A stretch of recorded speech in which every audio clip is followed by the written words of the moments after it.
নমস্কার, আমি সুস্মিতা। দেখুন আজকে কত কিছু রান্না করেছি। রান্না করতে, করতে আমার ২টো বেজে গেছে। এখানে আছে ভাত, এখানে ভেন্ডি, আলু, পেঁয়াজ দিয়ে ভাজা। ছেলে ভেন্ডি খাবে না দেখে ওর জন্য আবার আলাদা করে আলু, পেঁয়াজ ভেজেছি। এখানে মুসুর, এখানে করেছি একটু মুসুর আর আলু, ফুলকপি একটু তরকারি। আর এখানে আছে ছোট, ছোট চিংড়ি দিয়ে পটল দিয়ে তরকারি। রান্নাগুলো সব কাঁচা লঙ্কায় করা, খুব একটা লাল টকটকে হয় না। কেউ দেখে মনে করবেন না যে খারাপ হয়েছে, ভালোই হয়েছে। আর করেছি চিকেন কষা।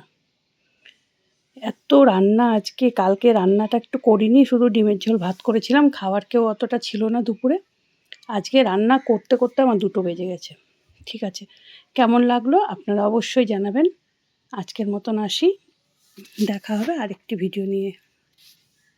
সবাই ভালো থাকবেন, সুস্থ থাকবেন আর সবাই সবার পাশে থাকবেন। কেমন? আমরা সবাই একসঙ্গে এগিয়ে যাব।